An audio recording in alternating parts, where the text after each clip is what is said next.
우드워드 기자. 최근 책이 굉장히 화제인데 거기에 내용이 있답니다. 5차 핵실험안 2016년 9월 논의했다. 오바마도 대북 선제 타격 검토했다. 이런 얘기가 또 있어요. 또 있습니다. 역시 우드워드 책 공포 시중에 공개됐는데 그 책 내용입니다. 미국 작년 북 지도부 벙커 정밀 타격 훈련했다. 그러면요. 작년에는 트럼프 정부고요. 그럼 여기는 오바마 정부고요. 그럼 오바마 정부 때나 트럼프 정부 때나 북한에 대한 선제 타격 계획을 검토했다. 그러니까 미국에서는요.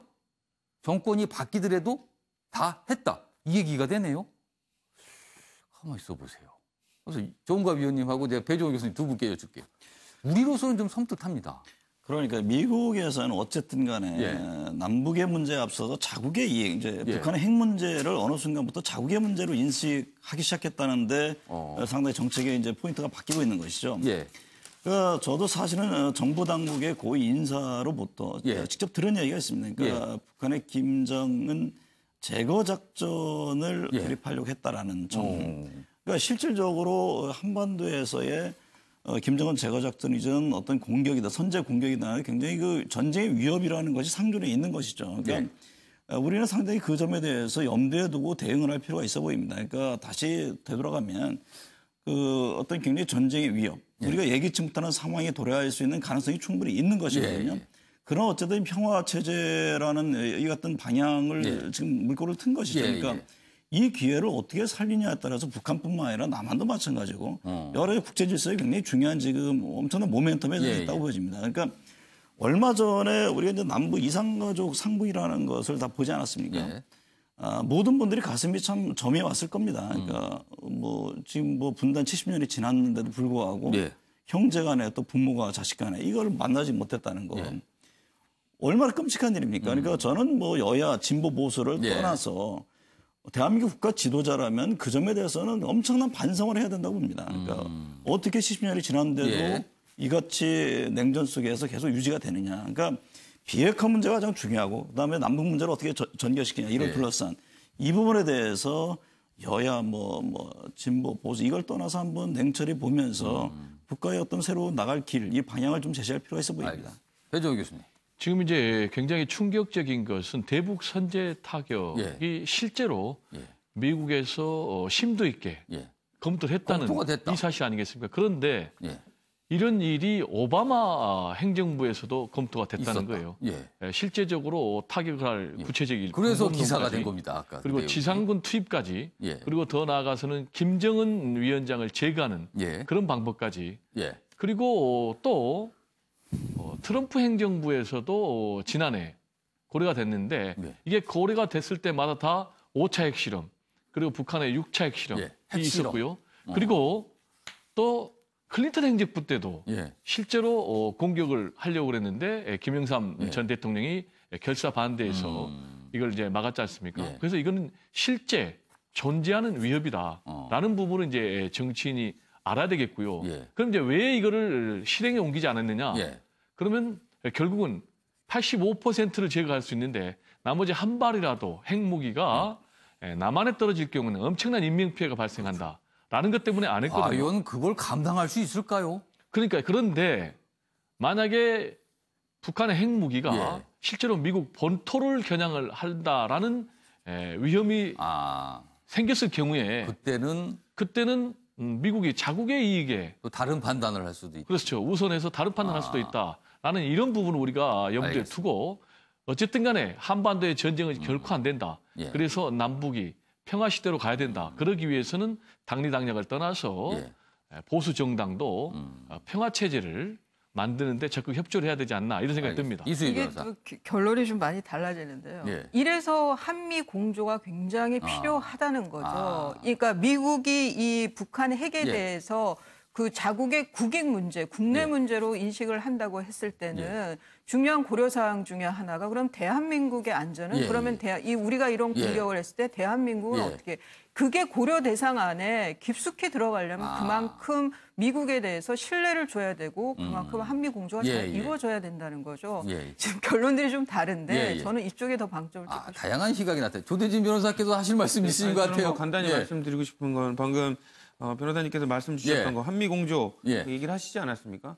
근데 오바마 정부 때 보수 정권이었습니다. 그때 한미 그 공조가 잘 됐다라고 뭐 얘기를 하시면 그 당시에 한미 공조가 잘 되고 있었음에도 지금 이런 그 타격 그 계획이 있지 않았습니까? 그러니까 그런 부분들은 한번 생각해 봐야 될 것 같아요. 아니 계획하고 실행하는 거하고 다르죠. 미국에선 당연히 이거를 그 고려해 볼 수가 있는 거죠. 그 고려가 실행해 가느냐. 아무튼 뭐 결론적으로는 그러니까 실행은 안 됐습니다. 한미 공조의 중요성이라는 거는 그거는 누구도 부인할 수 없는 것이죠. 그러니까 이미 미국은 말씀드리는 것은 ICBM을 발사하면서 대륙간 탄도미사일이 자국의 영토까지 오면서 자국의 문제로 인식하는 겁니다. 그러니까 남북의 문제도 있지만 특히 남한의 문제도 있지만 첫 번째 중요한 가치는 자국민인 것이죠. 자기 문제로 생각한다는 거죠. 그렇죠. 그러면 남한의 문제는 어떻게 풀어야 될 것이냐. 한미 문제 당연히 중요한데 이 문제를 어떻게 풀어야 할까 고민이 있는 것이죠.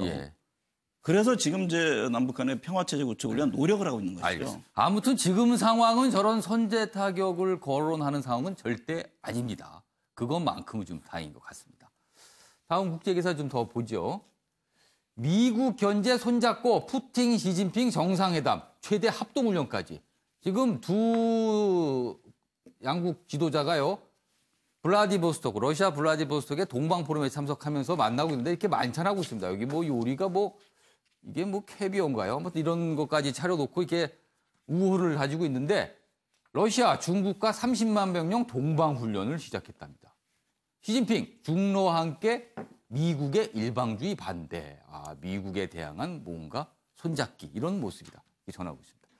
요 기사 조금 어제 저희가 마윈 중국 알리바바 회장이 내년에 은퇴하고 젊은 후계자한테 넘겨준다. 이런 얘기했는데 이게 단순히 그 내용만 아니란 것이다. 이런 보도가 나와 있어요. 마윈 정격 퇴진 선언에 정치적 암투 연루설. 이건 뭡니까? 시진핑 국가주석의 반부 투쟁과 연결된 정치적 암투 성격이 있다라고 지금 대만 쪽 언론 통해서 보도가 나오고 있습니다. 자세히 보면요. 이렇습니다.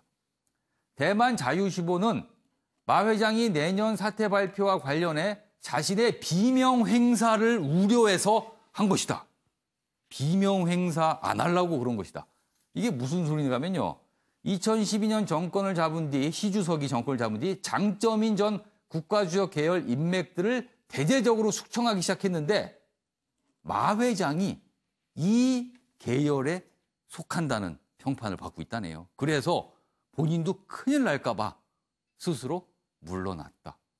이런 얘기가 있는데 조 변호사 여기 보면요. 여기 또 있습니다. 이 더 탈세 의혹 판빙빙 중국 배우죠? 실종 최근에 수개월째 나타나질 않고 있습니다. 이 실종과 겹쳐서 대단한 관심을 지금 중화권에서 끌고 있다. 이런 얘기가 나오고 있습니다. 진짜일까요?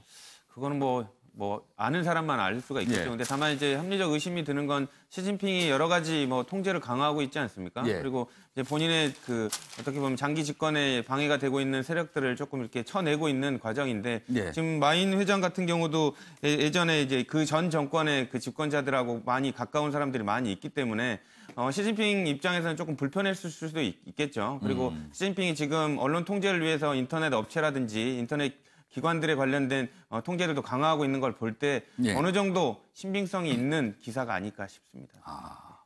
진짜라면요. 무섭습니다. 저렇게 엄청난 마윈 회장은 사실 세계적으로 유명한 기업가거든요. 그런데 무서워서 비명 행사를 걱정해서 물러났다. 진짜일까요? 시간이 지나면 알려지겠죠. 다음 기사 보겠습니다. 어제 대한민국 축구팀 칠레와 경기를 다루고 있는데요. 그 경기 내용이야 다 아실 테고 여기 있습니다. 손흥민 금맛 보더니 금값 됐네. 무슨 소릴까요? 국제스포츠연구센터 분석이 발표됐는데요. 손흥민 선수의 영국에 있습니다. 지금 영국 프로축구팀에 있는데 이적 가치가 1억 유로. 1억 유로면은 우리 돈으로 한 1,300억 정도 되네요. 영국 진출 3년 만에 몸값이 3배로 뛰었다. 군 문제 해결되면서 가치가 오른 듯. 진짜 금맛이 금값이 됐군요. 관련 기사 또 있습니다. 이승우 보이면 소녀 팬들 야 축구 콘서트. 어제 축구 경기 장면인데요. 이승우 선수는 사실 출전도 안 했습니다. 어제 몸만 푸는 장면이었는데 이승우 선수가 카메라에 비치거나 등장을 하게 되면 무슨 콘서트 하듯이 소리가 그러니까 환호의 소리겠죠. 그런 소리가 났다. 그래서 출전 안 한 이승우 아이돌급 인기다. 축구 선수들이 대단한 인기를 보이고 있다. 이런 내용이네요. 그런데 우리 국내 프로축구가 K리그죠. K리그는 아직 그렇게 인기를 못 누리는 것 같아요. 그래서 국가대표 경기뿐만 아니라 우리 국내 프로축구도 좀 이렇게 가서 환호성을 좀 질러주면 어떨까 하는 얘기 좀 제가 살짝 드립니다.